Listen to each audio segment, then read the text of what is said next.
AM Music। तुम्भे माने आपणा पितार आज्ञा पालन कर, पुणी आपणा मातार आदेश परित्याग कर नहीं। Praise the lord, hallelujah. प्रभु को महानाम को धन्यवाद दिए। प्रभु पुनर्बार मते आपण मान गहन रे प्रभु वाक्य कहवा निमंते सुजोग देइचंती ऑल म्यूजिक माध्यम रे, सेति प्रभु को महानाम को धन्यवाद दिए। आज जो वाक्य माने आलोचना करिबा ताहा जीवनदायक आहार पढ़िबा। जोहन 6 पर्व 35 पद। सेथिरे जीसु सेमान को कहिले, मु सही जीवनदायक आहार, जे मो निकट को आसे से कदापि क्षुधित हेब नाही, आउ जे मो ठारे विश्वास करे से कदापि तृषित हेब नाही। परमेश्वर आमानकर महान आश्चर्यकारी परमेश्वर, जे कि ताहांकर पराक्रम आमानकर जीवन ने प्रकाश करती। सर्वशक्तिमान से जेतेबेले मिस्रीय मानक मध्यरु इस्राएलीय मानकु मोसा बाहर करके आनिले, से समय रे लोक माने चाली चाली यात्रा करुथले। आ से समय रे सेमानकु भोकिला सुशीला जेतेबेले सेमाने हेले, सेतेबेले मोसा को सेमाने अभियोग कले जे आमानकु तुमे खाद्य दियो। आमे मिस्र रे थिबा अवस्था रे आमे मांस खाई पारि थांतु कि पेट भरा खाद्य खाई थांतु, किंतु आमे यात्रा समय रे भोक उपवास रे आमे यात्रा करूचु। से समय रे परमेश्वर कौन कले, आउ सेमान को भाटोई पक्षी आउ माना, रात्रि सेमान को भाटोई पक्षी देले, आउ सकाळे सेमान को माना खाद्य देले। सेमान एते परिमाण रे खाद्य खाइले, खाई खाई खाई सेमाने अनेक लोक चाली गले। किंतु प्रभु आमानकर महान परमेश्वर, जे कि से आमान को ऊर्ध्वरु आमान को निमंते आहार जोगांती। को आहार, जो आहार के आमानकर आत्मा को परिवर्तन करि थाए, आमानकर आत्मा को बलिष्ठ करबा निमंते से आमान को कौन करती, जीवनदायक आहार प्रदान करती। सर्वशक्तिमान परमेश्वर, जे कि आमान को निमंते जगत को आसिले, आमानकर भार बहन करबा निमंते से आमान को परित्राणर मूल्यबोध देले। सर्वशक्तिमान से आमान को ए जगत को आनिचंचे, जेतेबेले ताहांकर गौरव निमंते जपरि आमाने व्यवहृत हेबा। सर्वशक्तिमान परमेश्वर आमान को पाई उत्तम उत्तम खाद्य रे आमान को परितृप्त करबा निमंते जो खाद्य आमाने जीवन सारा आहार कले मध्य ताहा आमाने मरिबा नाही। आमाने अनंत काल पर्यंत आमाने जीवित रहिबा। से आहार आमान को से देबा पाई प्रस्तुत। से समय मिसरीय लोक माने खाद्य खाई खाई खाई खाई एते खाइले जे सेमाने अनेक लोक मृत्युवरण कले। सेटा जागतिक खाद्य। परमेश्वर तांकर पराक्रम से जगार देखाइले, किंतु जीसु जे आमान को पाई जगत को आसिले, आमानकर पापर भार बहन कले, आमान को मुक्ति प्रदान कले, ताहांकर गौरव निमंते आमान को व्यवहार हबा निमंते सुजोग देइचंती। सेतिबे प्रभु को महानाम को धन्यवाद दो। से आश्चर्य कार्यकारी परमेश्वर, जो माने ताहांक निकटवर्ती हुंती, जो माने ताहांको धरी चालंती, जो माने ताहांकर पथ अनुसरण करंती, सेमान को से कौन करंती, जीवनदायक आहार प्रदान करंती। जो आहार रे केबे आमान को भोक लागिबो नाही, जो आहार आमाने खाइले ताहा केबे भी आमाने मृत्युवरण करिबा नाही। मनुष्य जागतिक खाद्य खाए मृत्युवरण करिपारे, किंतु आत्मिक खाद्य द्वारा आमाने आहुरी बलिष्ठ हबा। ପ୍ରଭୁ ଏ ଜଗତରେ ଆମମାନଙ୍କୁ ଏକ ଭିନ୍ନ ସ୍ୱାଦରେ ଆମମାନଙ୍କୁ ଗଢ଼ିବାକୁ ଚାହାନ୍ତି। ତାହାଙ୍କର ପରିଚୟ ଦେବା ନିମନ୍ତେ ଆମମାନଙ୍କୁ ସେ ଚାହାନ୍ତି। ଆମମାନେ କ'ଣ କଲେ ତାହାଙ୍କର ନିକଟବର୍ତ୍ତୀ ହେବା, କ'ଣ କଲେ ତାହାଙ୍କର ମନୋନୀତ ବ୍ୟକ୍ତି ହେବା, ଜୀବନ ଶେଷ ସନ୍ଧ୍ୟା ପର୍ଯ୍ୟନ୍ତ ଆମମାନେ ତାହାଙ୍କର ଗୌରବ କରିବା ନିମନ୍ତେ, ତାହାଙ୍କର ନିକଟବର୍ତ୍ତୀ ହେବା ନିମନ୍ତେ ଆମମାନେ ଯେମିତି ସକ୍ଷମ ହେବା। ଏହି ବାକ୍ୟ ଆମମାନଙ୍କୁ ଅନେକ କଥା ଶିଖାଏ। ପ୍ରଭୁ ଯେ ଜଗତକୁ ଆସିଲେ ତାହାଙ୍କୁ ଧରି ଚାଲିବା ନିମନ୍ତେ ଆମମାନଙ୍କର ହେଲା ଲକ୍ଷ୍ୟ। ତାହାଙ୍କର ସ୍ୱାଦ ଆମମାନେ ପାଇଛୁ, ତାହାଙ୍କର ସ୍ୱାଦକୁ ଆମମାନେ ଚାଖିଛୁ। ସେଥିପାଇଁ ତାହାଙ୍କର ଗୌରବ ନିମନ୍ତେ ଆମମାନେ ବ୍ୟବହୃତ ହେବା। ସେ ଆତ୍ମିକ ଖାଦ୍ୟ ଦ୍ୱାରା, ସେ ବାକ୍ୟ ଦ୍ୱାରା ଯେପରି ଆମମାନେ ବଞ୍ଚିବା। ଜଗତର ଖାଦ୍ୟ ଅନେକ ପ୍ରକାର ଆମମାନେ ଖାଦ୍ୟ ଖାଇଥାଉ, ଆମମାନେ ଅସୁସ୍ଥ ମଧ୍ୟ ହୋଇପଡ଼ିଥାଉ। କିନ୍ତୁ ଏଇ ଯେଉଁ ଆହାର ଆମମାନେ ତାହା ଗ୍ରହଣ କରିବା ଦ୍ୱାରା ଆମମାନଙ୍କର ରୋଗ ବ୍ୟାଧି କଷ୍ଟ ଯନ୍ତ୍ରଣା ଆମମାନଙ୍କର ବିଭିନ୍ନ ପ୍ରକାର ମନ୍ଦତା ଆମମାନଙ୍କ ଜୀବନରୁ ଦୂର ହୋଇଥାଏ। ଆଜି କାହିଁକି ଆମମାନେ ସେ ଆହାରକୁ ଗ୍ରହଣ କରିବା ପାଇଁ ଇଚ୍ଛୁକ ହେଉନାହୁଁ? କାରଣ ଆମମାନଙ୍କ ଭିତରେ ଅନେକ ମନ୍ଦତା ଭରି ରହିଛି। ଯେଉଁ ମନ୍ଦତା ଆମମାନଙ୍କର ବିଭିନ୍ନ ପ୍ରକାର ରାଗ କ୍ରୋଧ, ବିଭିନ୍ନ ପ୍ରକାର କୁ ଅଭିଳାଷ ଦ୍ୱାରା ଏ ପ୍ରକାର ମାନେ ଜଗତରେ ମାତିଛୁ। ଛୋଟ ଛୋଟ ବିଷୟରେ ବିରକ୍ତି ଭାବ ପ୍ରକାଶ କରିବା, ଛୋଟ ଛୋଟ କଥାରେ କଳହ ଅଶାନ୍ତି ସୃଷ୍ଟି କରିବା, ଏସବୁ ଆମମାନଙ୍କ ଜୀବନରେ ପ୍ରଥମ ସ୍ଥାନ ହେଇଛି। ଯାହାଦ୍ୱାରା କି ସେ ଆହାର ଆମମାନେ ଗ୍ରହଣ କରିବା ପାଇଁ ଆମମାନେ ଇଚ୍ଛୁକ ପ୍ରକାଶ କରିପାରୁନାହୁଁ। ଆତ୍ମାଙ୍କର ଯେଉଁ 9ଟି ଫଳ, ସେ 9ଟି ଫଳକୁ ଆମମାନଙ୍କ ଜୀବନରେ ଗ୍ରହଣ କରିପାରିନାହୁଁ। ଯାହାଦ୍ୱାରା କି ଆମମାନେ ତାହାଙ୍କର ଗୌରବ ନିମନ୍ତେ ବ୍ୟବହାର ହେଇପାରୁନାହୁଁ।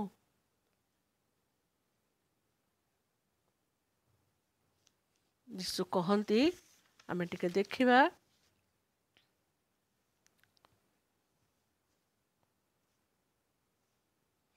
ଲୁକତାର 1:53 ସେ କ୍ଷୁଧିତ ଲୋକମାନଙ୍କୁ ଉତ୍ତମ ଉତ୍ତମ ଦ୍ରବ୍ୟରେ ତୃପ୍ତ କରିଅଛନ୍ତି, ଧନୀମାନଙ୍କୁ ଶୂନ୍ୟ ହସ୍ତରେ ବିଦାୟ କରିଅଛନ୍ତି।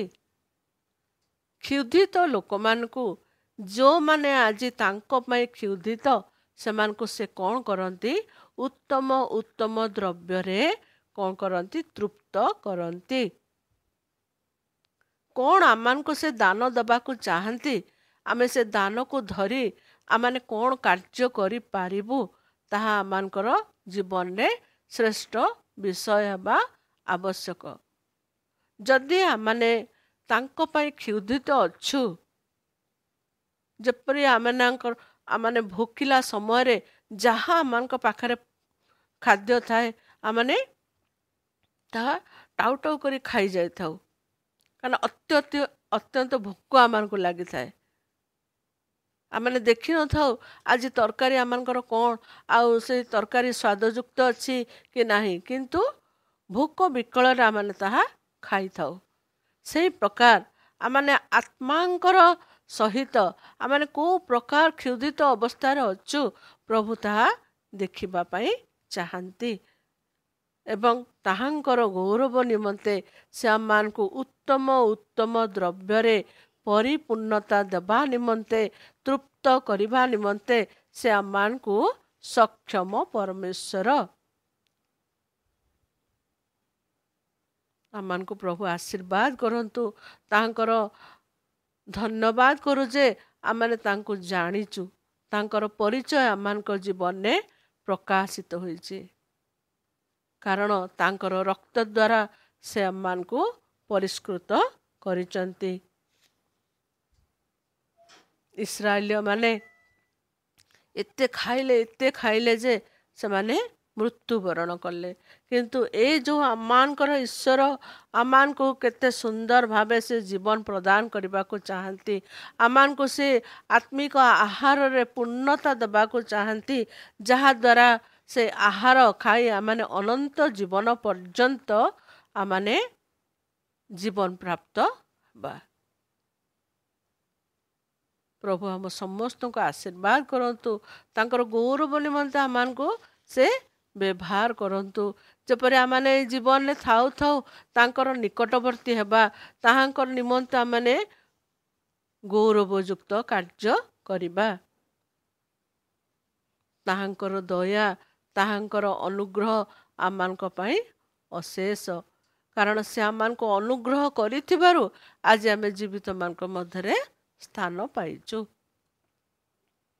ଯେଉଁ ଆମମାନଙ୍କ ଭିତରେ ଯେଉଁ ତୃଷା ଅଛି, ଯେଉଁ ଆଉ ସେଇ ତୃଷାକୁ ମେଣ୍ଟାଇବା ନିମନ୍ତେ ସେ କ'ଣ କରନ୍ତି, ଆମମାନଙ୍କୁ ସେ ତୃଷା ମେଣ୍ଟାଇବା ନିମନ୍ତେ ଆମମାନଙ୍କୁ ସେ ବିଶ୍ୱାସର ସହିତ ଆଗେଇବାକୁ ପଡ଼ିବ। ସେଇ ତୃଷା ମେଣ୍ଟାଇବା ନିମନ୍ତେ ତାହାଙ୍କ ନିକଟବର୍ତ୍ତୀ ହେବାକୁ ପଡ଼ିବ, ତାହେଲେ ଯାଇ ଆମମାନେ ସେଇ ଜଳକୁ ପାନ କରିପାରିବା। ଯେତେବେଳେ ସମରଣୀୟ ସ୍ତ୍ରୀ କହୁଛି ଯେ ମୋତେ ଏତେ ବାଟ ଆସି ଆସି ମୋତେ ଜଳ ନେବାକୁ ପଡ଼େ, ଆଉ ସେତେବେଳେ ସେ କ'ଣ କହୁଛନ୍ତି, ସ୍ତ୍ରୀ ଲୋକଟି ତାଙ୍କୁ କହିଲା, ମହାଶୟ ମୋତେ ଯେ ପ୍ରକାର ଶୋଷ ନ ଲାଗେ, ପୁଣି ପାଣି କାଢ଼ିବା ନିମନ୍ତେ ଏତେ ବାଟ ଏଠାକୁ ଆସିବାକୁ ନ ପଡ଼େ, ଏଥି ନିମନ୍ତେ ମୋତେ ସେହି ଜଳ ଦିଅନ୍ତୁ। ଯେଉଁ ଜଳ ସେ ଦେବାକୁ ଚାହାନ୍ତି, ସେ ଜଳକୁ ଆମମାନେ ନେବା ପାଇଁ ଆଜି ପ୍ରସ୍ତୁତ ଅଛୁ ତ? କିନ୍ତୁ ସେଇ ସମରଣୀୟ ସ୍ତ୍ରୀ ସେଦିନ ପ୍ରସ୍ତୁତ ଥିଲା।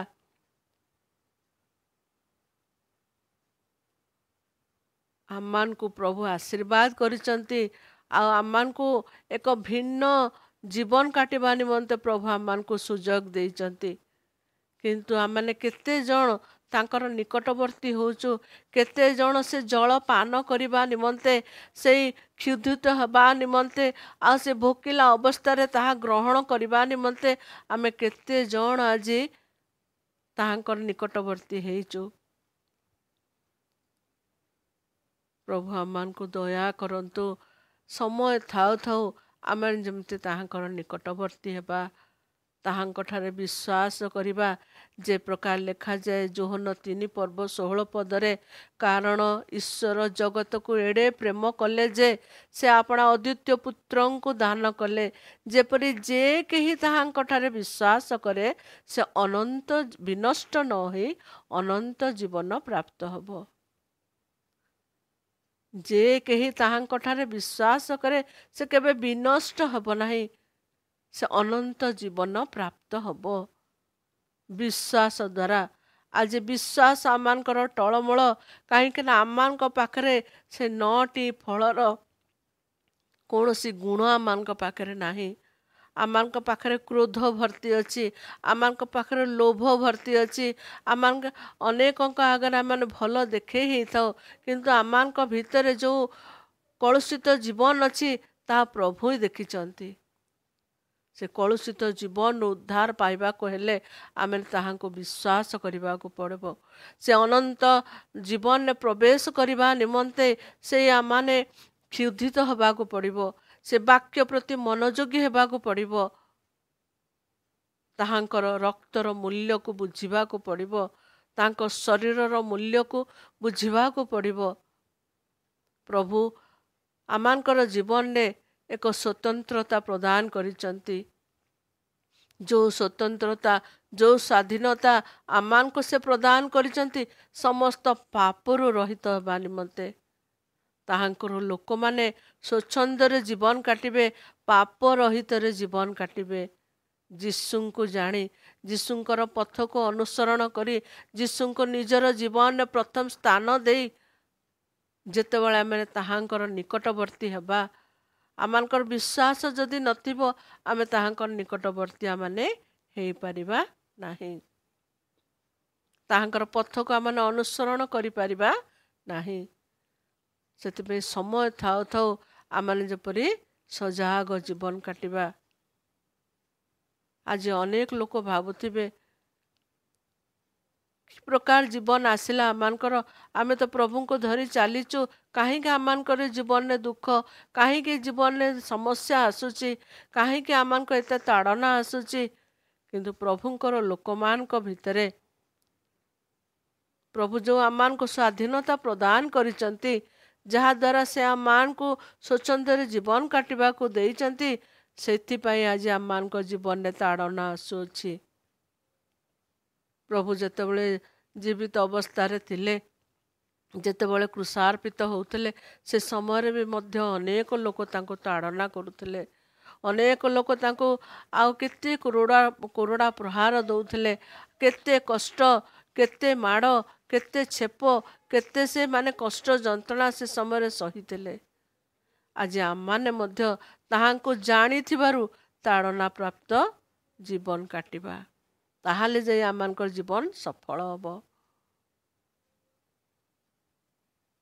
ପ୍ରଭୁ ପ୍ରତ୍ୟେକ ଜଣକୁ ଆଶୀର୍ବାଦ କରନ୍ତୁ, ତାହାଙ୍କର ଗୌରବ ନିମନ୍ତେ ଆମମାନଙ୍କୁ ବ୍ୟବହାର କରନ୍ତୁ, ତାହାଙ୍କର ନିକଟବର୍ତ୍ତୀ ହେବା ନିମନ୍ତେ, ତାହାଙ୍କର ଜୀବନକୁ ଅନ୍ୟମାନଙ୍କ ଆଗରେ ପରିବେଷଣ କରିବା ନିମନ୍ତେ, ସାକ୍ଷ୍ୟମୟ ଜୀବନ କାଟିବା ନିମନ୍ତେ ପ୍ରଭୁ ଆମମାନଙ୍କୁ ସାହାଯ୍ୟ କରନ୍ତୁ। ଯେ ପ୍ରକାର ମାନେ ତାହାଙ୍କର ବାକ୍ୟକୁ ପାଳନ କରିବା, ତାହାଙ୍କ ବାକ୍ୟକୁ ପାଠ କରିବା, ତାଙ୍କ ବାକ୍ୟ ଦ୍ୱାରା ଆମମାନେ ଚାଲିବା। ବାକ୍ୟ ଆମମାନଙ୍କୁ ଯେପରି ଉତ୍ତମ ପଥ ଦେଖେଇବ, ବାକ୍ୟ ଯେପରି ଆମମାନଙ୍କୁ ଅନନ୍ତ ଜୀବନରେ ପ୍ରବେଶ କରିବା ନିମନ୍ତେ ଆମମାନଙ୍କୁ ସତର୍କତାର ସହିତ ଆଗେଇ ନେବ। ବାକ୍ୟ ପଢ଼ିବା ଦ୍ୱାରା ଆମମାନେ ଅନେକ ଆମମାନଙ୍କ ଭିତରୁ ମନ୍ଦତା ଦୂର ହେଇଥାଏ। ବାକ୍ୟ ପଢ଼ିବା ଦ୍ୱାରା ଆମମାନଙ୍କ ମନରେ ଶାନ୍ତି ଆସିଥାଏ। ବାକ୍ୟ ପଢ଼ିବା ଦ୍ୱାରା ଆମମାନେ ଭଲ ମନ୍ଦର ଜ୍ଞାନ ପାଇଥାଉ। ବାକ୍ୟ ପଢ଼ିବା ଦ୍ୱାରା ଆମମାନଙ୍କ ଜ୍ଞାନ, ଆମମାନଙ୍କର ଚକ୍ଷୁ ଉନ୍ମୁକ୍ତ ହେଇଥାଏ। ବାକ୍ୟ ଏ ପ୍ରକାର ବିଷୟ ମୁଖ ନିଃସୃତ, ଈଶ୍ୱରଙ୍କର ମୁଖ ନିଃସୃତ ବାକ୍ୟ, ତାହା ପଢ଼ିବା ଦ୍ୱାରା, ତାହା ଜାଣିବା ଦ୍ୱାରା ଆମମାନଙ୍କ ଜୀବନ ଏକ ପରିବର୍ତ୍ତିତ ଜୀବନ ହେଇଥାଏ। ଏକ ସ୍ୱତନ୍ତ୍ରତା ଆମମାନଙ୍କର ଜୀବନରେ ପ୍ରବେଶ କରେ। ପରାଧୀନର ବାଧା ବନ୍ଧନକୁ ମୁକ୍ତ କରି ଆମମାନେ ଏକ ସ୍ୱତନ୍ତ୍ର ଜୀବନ କାଟିଥାଉ। ପ୍ରଭୁ ଆମ ସମସ୍ତଙ୍କୁ ଆଶୀର୍ବାଦ କରନ୍ତୁ। ସେ ଶେଷ ଦିନରେ ଆମେ ସମସ୍ତେ ଯେମିତି ତାହାଙ୍କ ନିମନ୍ତେ ଆମେ ଉତ୍ଥିତ ହେବା, ତାହାଙ୍କର ସେଇ ଆମେ ତାହାଙ୍କ ନିମନ୍ତେ କ୍ଷୁଧିତ ହେବା, ତାହାଙ୍କ ନିମନ୍ତେ ଆମମାନେ ତୃଷିତ ହେବା, ତାହେଲେ ଯାଇ ଆମମାନଙ୍କୁ ସେ ଆଶୀର୍ବାଦ ପ୍ରଦାନ କରିବେ, ତାଙ୍କର ଗୌରବର କାରଣ ଆମମାନଙ୍କୁ କରିବେ। ଅନ୍ୟମାନଙ୍କ ଆଗରେ ଆମେ ଯେମିତି ତାହାଙ୍କୁ ପ୍ରକାଶ କରିବା। ପ୍ରଭୁ ଆମ ସମସ୍ତଙ୍କୁ ଆଶୀର୍ବାଦ କରନ୍ତୁ। ଆମେନ୍। ପ୍ରାର୍ଥନା କରିବା।